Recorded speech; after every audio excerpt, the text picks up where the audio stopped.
CBI officer খোদ বলছেন যে ভারতীয় জনতা পার্টির ওপর থেকে প্রেসার ক্রিয়েট করা হয়েছে ডিপার্টমেন্টের ওপর, ডিপার্টমেন্ট থেকে তার ওপর প্রেসার ক্রিয়েট করা হয়েছে। সিবিআই অফিসার খোদ বলছেন, সিবিআই অফিসার খোদ বলছেন যে তৃণমূল নেতাদেরকে বেছে বেছে অকারণে বিনা কারণে গ্রেপ্তার করার জন্য চাপ সৃষ্টি করা হয়েছে ওপর থেকে। সিবিআই অফিসার খোদ বলছেন, সিবিআই অফিসার খোদ বলছেন কোট আনকোট ফর্জি এভিডেন্স দিয়ে তৃণমূল নেতাদেরকে ফাঁসানোর চক্রান্ত ভারতীয় জনতা পার্টি করেছে। সিবিআই অফিসার খোদ বলছেন। নমস্কার, আপনারা দেখছেন নির্ভীক উত্তর। আপনাদের সঙ্গে আমি অনিন্দ চৌধুরী। নির্ভীক উত্তরের পর্দায় ঐতিহাসিক এপিসোড নিয়ে আজকে আপনাদের সামনে এক্সক্লুসিভ, সুপার এক্সক্লুসিভ। শেয়ার করুন এপিসোডটা, শুনে নিন। নির্ভীক উত্তরের হাতে যে বিস্ফোরক অডিও ফাঁস, সুপার এক্সপোজ, শুনে নিন গোটা অডিওটা। 6 মিনিটের অডিও আপনার গায়ে কাটা দেবে। শুনে নিন, ফিরছি বাকি এপিসোড নিয়ে। मतलब सीबीआई की तरफ से एक्चुअली क्या किया था आपके अगेंस्ट में? सीबीआई एक्चुअली 2-3 केस में मुझसे गलत डिसीजन लेना चाह रही थी। जिसमें केस बन नहीं रहा था। अब केस लिखिए ना, दो केस का लिखिएगा, केस बन नहीं रहा था। अच्छा, कहाँ पर आपको भी पता था सर कि जब आप आईओ थे नारदा केस में, तो कुछ तो ऐसा भी इंसिडेंट हुआ था जो आपको भी टाइम में भी प्रेशर था। उसी के कारण तो मेरा वहां से ट्रांसफर हुआ। उसी प्रेशर के कारण जो मैंने उन लोगों का प्रेशर बर्दाश्त नहीं किया। नारदा केस का प्रेशर था आपके ऊपर? नारदा केस में गलत डिसीजन लेने का प्रेशर था हमारी तरफ से। उसी के कारण तो ये लोग ट्रांसफर किए। प्रेशर था सर, नारदा केस को लेकर प्रेशर क्या था आपके ऊपर? गलत डिसीजन लेने का, जैसे इसको परेशान करो, उसको परेशान करो, दिस दैट, आप ये नहीं कर रहे हो, आप वो नहीं कर रहे हो। भाई जो एविडेंस होगा वही ना करेगा। परेशान करने के लिए मतलब वो देखने की मतलब किसके ऊपर परेशान करने के लिए कह रहे थे सर? टीएमसी नेताओं और कौन? अच्छा, मतलब परेशान मतलब क्या आपको बुलाने के लिए कह रहे थे कि अरेस्ट करने के लिए कह रहे थे? अरेस्ट वाला अरेस्ट करने के लिए कह, और आपने वो नहीं सुना? हाँ, मैं बोला भाई जो एविडेंस है मैं उसके हिसाब से चलूंगा। आपको क्या लग रहा था कि आप तो इन्वेस्टिगेशन के साथ एकदम डायरेक्टली जुड़ा हुए थे सर, तो आपको क्या लग रहा था मतलब ये आपके पास जो एविडेंस था या मैथ्यू सैमुअल की तरफ से जो एविडेंस दिया गया था उसके ऊपर बेस करके? मैथ्यू सैमुअल का एविडेंस को ही लोग रामबाण मान रहे थे, जो कि एकदम फर्जी है। फर्जी था? एकदम फर्जी है, वो कहीं टिकने वाला है नहीं। क्यों सर? पेन ड्राइव का एविडेंस कहाँ तक टिकाइएगा बताइए ना।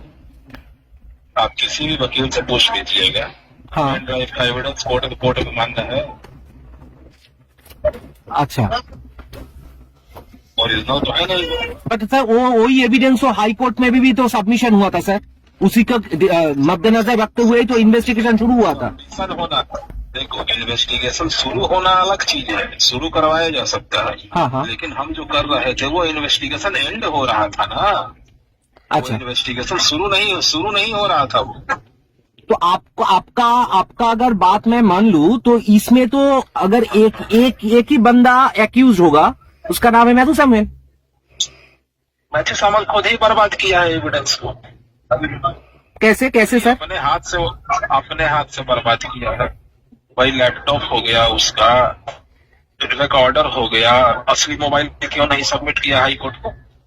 मैंने तो ये भी पकड़ लिया था कि तुम ओरिजिनल मोबाइल सबमिट नहीं किया। ये आपने डिपार्टमेंट को कहा था सर? अरे मेरे केस डायरी में है बाहर। तो डिपार्टमेंट वो सबमिट किया है। हाँ, जो मेरे केस डायरी में वो रिकॉर्ड है, मेरे अपने हाथ से लिखा हुआ है। डिपार्टमेंट के रिकॉर्ड में है।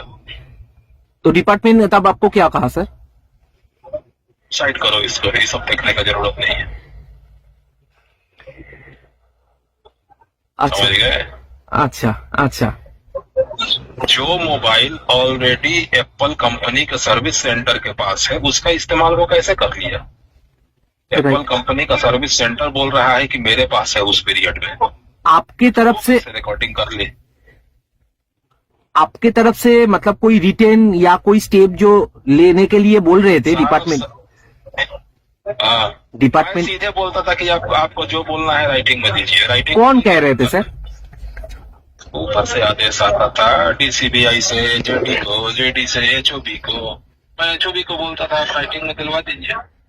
अच्छा, हाँ, उसी वैसे कभी आपको हवा में नहीं कहा। आपको क्या लग रहा था? आप सुन नहीं रहे थे वो लोग के बात, इसीलिए कि आपको ट्रांसफर कर दिया था? हाँ, उसी लिए ट्रांसफर किया गया। और दिल्ली में जाके क्या हुआ सर? और उसी समय से ये लोग टिकाए हुए थे। दिल्ली में भी 2 केस ऐसा था जिसमें एविडेंस था नहीं, ये लोग जबरदस्ती कोशिश कर रहे थे। चार्जशीट। मतलब आपका अगर बात मैं मान लूं सर, तो ये जो 4 मिनिस्टर को अरेस्ट किया गया था नारदा केस में, वो अरेस्ट का कोई सिचुएशन ही नहीं था सर। कोई सिचुएशन ही नहीं था। जब आपके पास ऐसा एविडेंस नहीं आ रहा है कि जिसको आप कोर्ट में रख सके, तो फिर आप अरेस्ट करके कीजिएगा क्या? आप हरास कर रहे हैं एक तरीके से। सर एक बात आपको ऑनेस्टली पूछूं सर, आपने तो एसएमएच मिर्जा को भी इंटरोगेशन किया था और ज्वाइंट इंटरोगेशन मुकुल राय को लेकर भी किए थे। बीजेपी के तरफ से स्पेसिफिकली कोई प्रेशर आपके पास थ्रू डिपार्टमेंट कभी आया था सर नारदा केस को लेकर? बीजेपी डायरेक्टली हमको थोड़े बोलेगा, वो तो डायरेक्टर को बोलेगा, डायरेक्टर जेडी को बोलेगा, जेडी एचओ। मतलब आप एज ए इन्वेस्टिगेशन, हम पर प्रेशर पड़ेगा। एज ए इन्वेस्टिगेशन आप आईओ थे एज ए इन्वेस्टिगेशन ऑफिसर, आपको क्या लग रहा था? मतलब बीजेपी की तरफ से कोई ना कोई इंस्ट्रक्शन आ रहा था? बिल्कुल आ रहा होगा सर। आप जब आईओ थे एक ही टाइम तो नारदा केस में शुभेंदु अधिकारी को आपने इंटरोगेशन किया था, एक वन टाइम। हाँ, तो उसके बाद आपने नोटिस देने के लिए कोई? जब से शुभेंदु अधिकारी बीजेपी में गया, देखिए उसका तो सैंक्शन प्रोसिक्यूशन भी पेंडिंग है लोकसभा में। कह नहीं आया अभी तक शुभेंदु अधिकारी का। आपके तरफ से कभी शुभेंदु अधिकारी को नोटिस करने के लिए आपने कोई कोशिश किया था?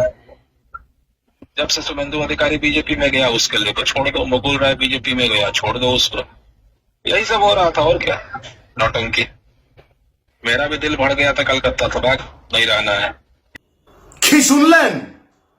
একজন CBI officer Ranjit Kumar, investigative officer Narada, প্রাক্তন ইনভেস্টিগেটিভ অফিসার নারদা কেস, সেই রঞ্জিত কুমার খোদ বললেন ফর্জি এভিডেন্স। ম্যাথিউ স্যামুয়েলস ফর্জি এভিডেন্স দিয়েছে।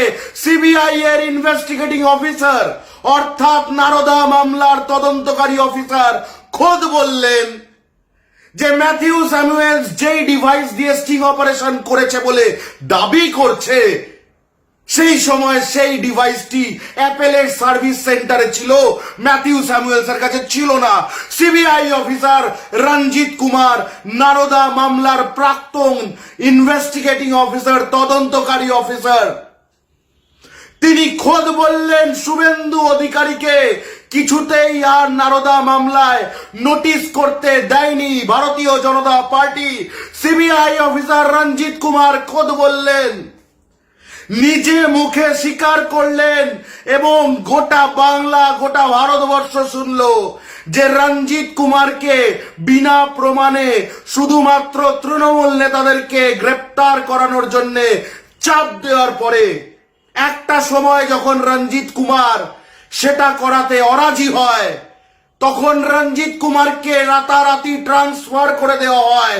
ভারতবর্ষের ইতিহাসে, মিডিয়ার ইতিহাসে এত বড় এক্সপোজ কোন মিডিয়া আপনাকে দেখাতে পারেনি, সরাতে পারেনি। নির্ভীক উত্তর এক্সক্লুসিভ। আমরা জানি না এর পরিণতি কি হবে, আমরা জানি না। নির্ভীক উত্তরের সাংবাদিকের সঙ্গে সিবিআই অফিসার রঞ্জিত কুমার, প্রাক্তন আইও, নারদা মামলা কথোপকথন আপনাদের সামনে তুলে ধরলাম।